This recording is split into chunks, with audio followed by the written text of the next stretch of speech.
लेकिन वाटर हम लोग पीते हैं। तो वाटर हमारे बॉडी के अंदर क्या काम करता है उसके बारे में मैं एक डेमोस्ट्रेशन करने जा रहा हूँ।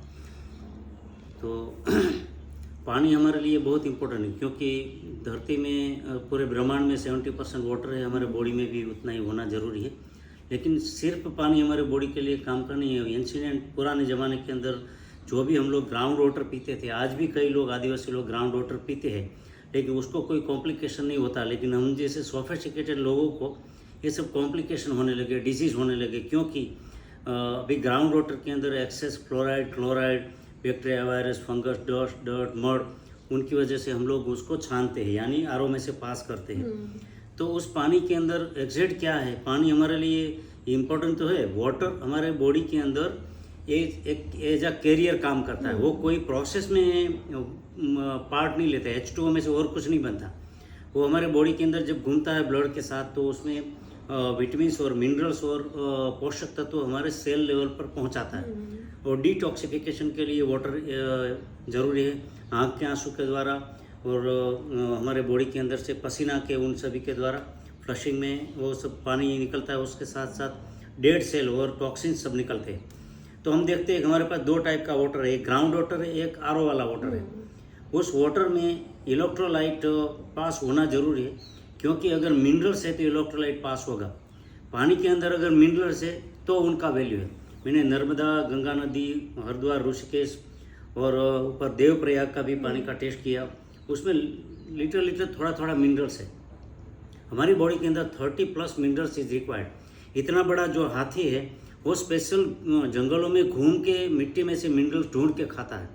और इतने सारे पक्षी जो माइग्रेशन करते हैं, उनको भी नेचर ने एक सिस्टम दिया है कि आपको यहाँ जाना है, क्योंकि उसकी बॉडी के अंदर जो नेचुरली रिक्वायरमेंट पोषक तत्व है, मिनरल्स है, या तो और सब्सटेंस की ज़रूरत है, वो ढूंढने के लिए माइग्रेशन करते हैं, पर्टिकुलर एक सीजन में जाते हैं। तो ये प्री प्लान एक सिस्टम है, लेकिन इंसान ये नहीं कर सकता। उसमें वो अपना दिमाग चलाता है, इसलिए अभी बॉडी के अंदर पूरा मिनरल्स नहीं जाता। वो डेफिशिएंसी की वजह से हमारे बॉडी के अंदर बहुत सारे डिजीज़ आते हैं, हम अनहेल्दी होते हैं। तो हम देखते हैं कि हमें मालूम नहीं है कौन से पानी के अंदर क्या है।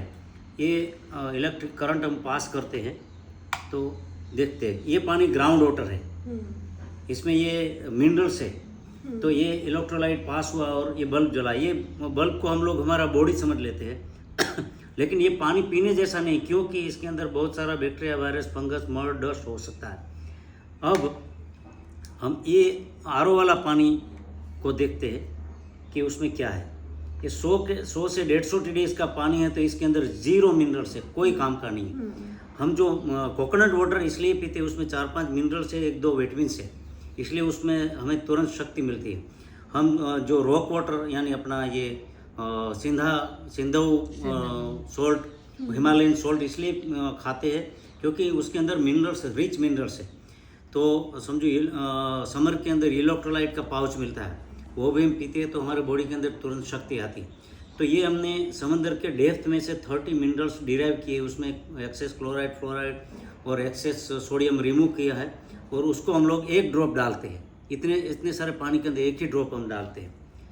धीरे धीरे जैसे ड्रॉप ये सोल्यूबल फॉर्म के अंदर है, और देखो ये थोड़ा लाइट जलने लगा, ठीक है। अब दूसरा ड्रॉप डालते हैं, अब देख सकते हो। अब तीसरा ड्रॉप डाला। अभी हमने इसको बिल्कुल हिलाया भी नहीं, ये बिल्कुल सोल्यूबल फॉर्म में है। अगर आपके पानी के अंदर सफिशिएंट मिनरल होंगे तो ये पानी का वैल्यू, अदरवाइज डॉक्टर बोलते 5 litre, 2 litre, 4 litre P low, तो उससे कोई फ़ायदा नहीं है, लेकिन पीना ज़रूरी है, ठीक है। तो इसको हम लोग और हिलाएंगे तो ये मिनरल आपका बॉडी ऐसे समझ लेते हैं, तो इसमें वो शक्ति आएगी, यानी सफिशिएंट मिनरल की हाजिरी में हमारा बॉडी वर्क करता है। देखो हमारे न्यूरॉन्स यानी माइंड के अंदर जो सेल होते हैं, उस सेल में एक एक्सोन होता है, उसमें एक जो मैसेजिंग सेंटर होता है।